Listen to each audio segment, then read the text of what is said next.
പശ്ചിമേഷ്യൻ യുദ്ധക്കളത്തിൽ American president Donald Trump ഉയർത്തിയ യുദ്ധഭീഷണികളെ വെറും പുതിയ നുണകളെന്ന് വിളിച്ച് തള്ളിക്കളഞ്ഞുകൊണ്ട് ഇറാൻ തങ്ങളുടെ സൈനിക നയതന്ത്ര മേൽക്കൈ വീണ്ടും തെളിയിച്ചിരിക്കുകയാണ്. ഇറാനിലെ ആണവ ഊർജ്ജ നിലയങ്ങളെ തകർക്കാൻ ലക്ഷ്യമിട്ട് ആസൂത്രണം ചെയ്ത വൻ വ്യോമാക്രമണം പെട്ടെന്ന് റദ്ദാക്കേണ്ടി വന്ന നാണക്കേട് മറയ്ക്കാനാണ് ട്രംപ് ഇപ്പോൾ ശ്രമിക്കുന്നത്. ടെഹ്റാൻ ആക്രമണം ഒഴിവാക്കാൻ യാചിച്ചു എന്നും ഹോർമുസ് കടലിടുക്ക് തുറക്കാൻ ഈ കരാറിലെത്തി എന്നുമുള്ള ട്രംപിന്റെ അവകാശവാദങ്ങൾ കേവലം അമേരിക്കയുടെ രാഷ്ട്രീയ നാടകങ്ങൾ മാത്രമാണെന്ന് ഇറാനിയൻ മാധ്യമങ്ങൾ കൃത്യമായിട്ടുള്ള തെളിവുകളോടെ തുറന്നു കാട്ടുന്നു. ഇറാന്റെ പരമാധികാരത്തെ വെല്ലുവിളിച്ചുകൊണ്ട് ഇസ്രയേൽ മാധ്യമങ്ങളും അമേരിക്കയും പ്രചരിപ്പിച്ച ഒത്തുതീർപ്പ് വാർത്തകളുടെ മുനയൊടിക്കുന്ന പ്രതികരണമാണ് ഇപ്പോൾ ടെഹ്റാനിൽ നിന്നും പുറത്തു വരുന്നത്. പേർഷ്യൻ ഗൾഫിലേക്കുള്ള കപ്പൽ ഗതാഗതത്തിനായിട്ട് അമേരിക്കയുമായും ഖത്തറുമായോ യാതൊരുവിധ കരാറിലും ഇറാൻ ഒപ്പുവെച്ചിട്ടില്ല എന്ന് IRGC വൃത്തങ്ങൾ ഔദ്യോഗികമായിട്ട് സ്ഥിരീകരിച്ചു കഴിഞ്ഞു. വാഷിംഗ്ടണിന്റെ ഭാഗത്തു നിന്നും ഗുരുതരമായിട്ടുള്ള നടപടികൾ തുടരുന്നിടത്തോളം കാലം ഹോർമുസ് കടലിടുക്കിലെ ഇറാന്റെ പൂട്ട് തുറക്കില്ല എന്ന വിട്ടുവീഴ്ചയില്ലാത്ത നിലപാട് അമേരിക്കൻ സാമ്രാജ്യത്തിന്റെ അഹങ്കാരത്തിനേറ്റ ഏറ്റവും കനത്ത പ്രഹരമാണ്. IRGC നാവികസേനയുടെ കർശനമായിട്ടുള്ള അനുമതിയോടെയും പരിശോധനയോടെയും മാത്രമേ ഇനി ഹോർമുസ് കടലിടുക്കിലൂടെ ഒരു കപ്പലിന് പോലും കടന്നുപോകാൻ സാധിക്കൂ എന്ന നിലയിലേക്ക് യുദ്ധരംഗത്ത് ഇറാൻ തങ്ങളുടെ സമ്പൂർണ്ണ ആധിപത്യം ഉറപ്പിച്ചു കഴിഞ്ഞു. അമേരിക്കയ്ക്കും ഇസ്രയേലിനും അവരുടെ സഖ്യകക്ഷികൾക്കും ഇറാൻ എന്ന രാജ്യം എത്രത്തോളം വലിയ സുരക്ഷാ ഭീഷണിയാണെന്ന് ഇസ്രയേൽ പ്രസിഡന്റ് ഐസക് ഹെർസോഗിന് പോലും പരസ്യമായിട്ട് സമ്മതിക്കേണ്ടി വന്നിരിക്കുകയാണ്. യുദ്ധത്തിന്റെ പ്രാരംഭഘട്ടം മുതൽ പശ്ചിമേഷ്യയിലെ അമേരിക്കൻ സൈനിക താവളങ്ങൾക്ക് നേരെ ഉണ്ടായ ആക്രമണങ്ങൾ പെന്റഗണിനെ ഞെട്ടിക്കുന്നതായിരുന്നു.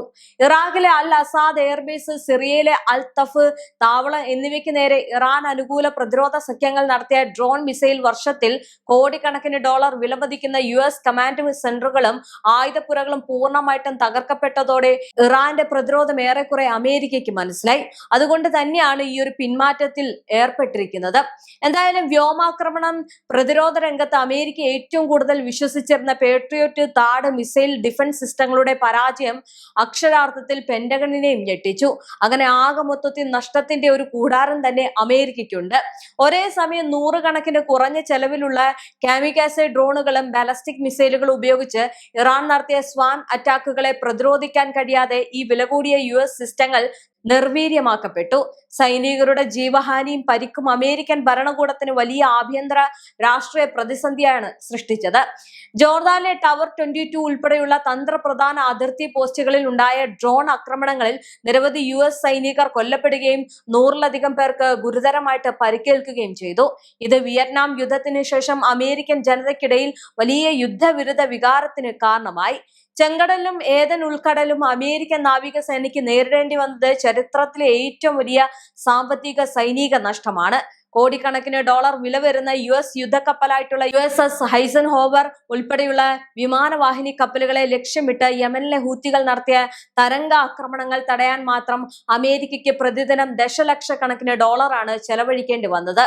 1 ലക്ഷം രൂപയിൽ താഴെ മാത്രം വില വരുന്ന ഇറാന്റെ സാധാരണ ഡ്രോണുകളെ വെടിവെച്ചിടാൻ അമേരിക്കൻ നാവികസേനയ്ക്ക് ഉപയോഗിക്കേണ്ടി വന്നത് 20 കോടിയിലധികം രൂപ വില വരുന്ന അത്യാധുനിക ലക്ഷ്യം തെറ്റാത്ത മിസൈലായിരുന്നു.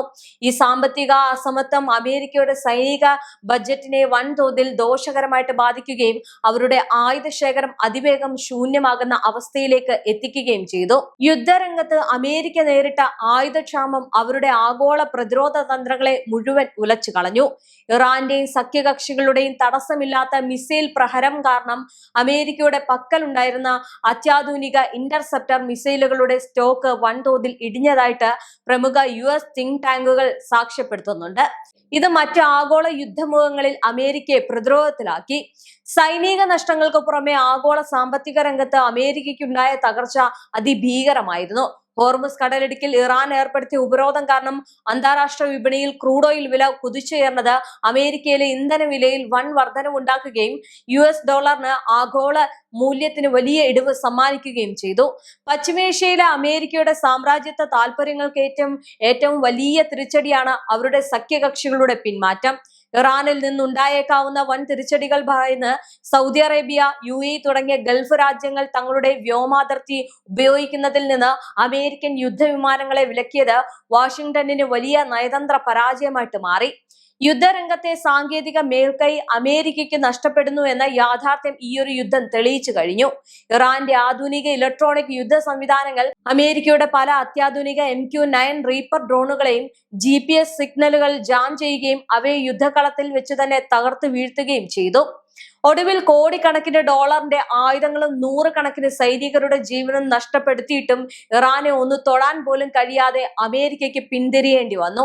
യുദ്ധം തുടങ്ങി ഇത്രയും നാളായിട്ടും ഇറാന്റെ ഒരൊറ്റ തന്ത്രപ്രധാന കേന്ദ്രത്തെ പോലും പൂർണ്ണമായും തകർക്കാൻ അമേരിക്കയ്ക്കോ അല്ലെങ്കിൽ പെന്റഗണിനോ കഴിഞ്ഞിട്ടില്ല എന്നതാണ് അവരുടെ പരാജയത്തിൽ നിന്ന് മനസ്സിലാക്കാൻ സാധിക്കുന്നത്. ആഗോളതലത്തിൽ അമേരിക്കൻ സൈന്യത്തിന്റെ അജയ്യമായിട്ടുള്ള ഏറ്റവും വലിയ പരാജയം കൂടിയാണിത്. അമേരിക്കയുടെ താൽക്കാലിക പിന്മാറ്റം കേവലം ഒരു നയതന്ത്ര നീക്കമല്ല, മറിച്ച് ആഭ്യന്തര രാഷ്ട്രീയത്തിൽ ഡൊണാൾഡ് ട്രംപ് നേരിടുന്ന കടുത്ത സമ്മർദ്ദവും കൂടിയുണ്ട്.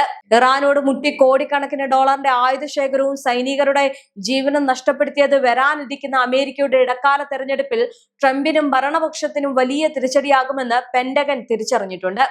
യുദ്ധക്കൊതി കാരണം രാജ്യത്തിന്റെ സമ്പദ് വ്യവസ്ഥ തകർന്നു എന്ന പ്രതിപക്ഷത്തിന്റെ കടുത്ത ആയുധത്തിനു മുന്നിൽ ട്രംപ് പ്രതിരോധത്തിലായിരിക്കുകയാണ്. ഈ പരാജയം ഇടക്കാല തെരഞ്ഞെടുപ്പിൽ വോട്ടർമാർക്കിടയിൽ വലിയ സ്വാധീനം ചെലുത്തുമെന്നതിൽ തർക്കമില്ല. യുദ്ധം കാരണം ഉണ്ടായ ഇന്ധനവില വർധനവും സാമ്പത്തിക പ്രതിസന്ധിയും സാധാരണക്കാരായ അമേരിക്കൻ ജനതയെ ട്രംപ് ഭരണകൂടത്തിനെതിരെ ചിന്തിപ്പിക്കാൻ പ്രേരിപ്പിക്കുന്നുണ്ട്. പശ്ചിമേഷ്യയിൽ അമേരിക്കൻ അജയ്യത തെളിയിക്കാൻ ഇറങ്ങിയ ട്രംപിന് ഒടുവിൽ ഒത്തുതീർപ്പുകൾക്കായിട്ട് നുണക്കഥകൾ മെനയേണ്ടി വന്നത് വോട്ട് ബാങ്കിൽ വലിയ വിള്ളൽ വീഴ്ത്തുമെന്നത് ഉറപ്പാണ്. യുദ്ധകളത്തിലുണ്ടായ ഈ ഒരു നാണംകെട്ട പിന്മാറ്റത്തോടെ ആഗോളതലത്തിൽ വ്യക്തമായ വിജയം ഇറാൻ സ്വന്തമാക്കി കഴിഞ്ഞു. അമേരിക്കയ്ക്കും ഇസ്രയേലിനും അവരുടെ സഖ്യകക്ഷികൾക്കും ഒരേപോലെ ഭീഷണി ഉയർത്തിക്കൊണ്ട് പശ്ചിമേഷ്യയിലെ ഏറ്റവും ശക്തമായിട്ടുള്ള സാന്നിധ്യമായിട്ട് മാറാൻ ഇറാന് സാധിച്ചു. സാമ്രാജ്യത്വ ശക്തികളുടെ ഭീഷണികളെ സൈനിക മികവ് കൊണ്ടും നയതന്ത്ര തന്ത്രങ്ങൾ കൊണ്ടും നേരിട്ട ഇറാൻ തങ്ങളുടെ പരമാധികാരം ലോകത്തിന് മുന്നിൽ ഒരിക്കൽ കൂടി ഉറപ്പിച്ചു കഴിഞ്ഞു. ഇവിടെയാണ് അമേരിക്കയും ഇസ്രയേലും പരാജയപ്പെടുന്നത്. ഫെബ്രുവരി 28-ന് ഇരു രാജ്യങ്ങളും കൂടി ചേർന്ന് ഉണ്ടാക്കിയ ഈ ഒരു വലിയ ആക്രമണത്തിൽ ഇന്ന് തലയൂരാനാകാതെ ലോകത്തിനു മുന്നിൽ നാണം കെട്ടു നിൽക്കുകയാണ്. അതിൽ അമേരിക്കയാണ് അക്ഷരാർത്ഥത്തിൽ പരാജയപ്പെട്ടത്. അമേരിക്ക കൊണ്ടുവന്ന നിലപാടുകളും അമേരിക്കയുടെ ആവശ്യങ്ങളും അധികാരമോഹവും ഒന്നും തന്നെ ഇറാനിൽ നിന്ന് നേടാൻ അമേരിക്കയ്ക്ക് കഴിഞ്ഞിട്ടില്ല. അത് തന്നെയാണ് അമേരിക്കയുടെ പരാജയമായിട്ട് ഈ ലോക രാജ്യങ്ങൾ ചൂണ്ടിക്കാണിക്കുന്നത്. എന്തായാലും ഒരു കാര്യം ഉറപ്പാണ്, അമേരിക്ക എന്ന രാജ്യത്തിന് അല്ലെങ്കിൽ ലോക പോലീസ് എന്ന് സ്വയമേ ചമയുന്ന ഈ ഒരു രാജ്യത്തിന് ഇറാനെ ഒരു രീതിയിലും തകർക്കാനോ അല്ലെങ്കിൽ പൂർണ്ണമായിട്ട് പിടിച്ചെടുക്കാനോ കഴിയില്ല എന്നതിന്റെ ഏറ്റവും വലിയ തെളിവ് കൂടിയാണ്. ആ ഒരു തെളിവിൽ നിന്നുകൊണ്ട് ഇറാൻ പ്രതിരോധിക്കുമ്പോൾ അവിടെ വീണ്ടും വീണ്ടും അമേരിക്ക തോറ്റുപോവുകയാണ്.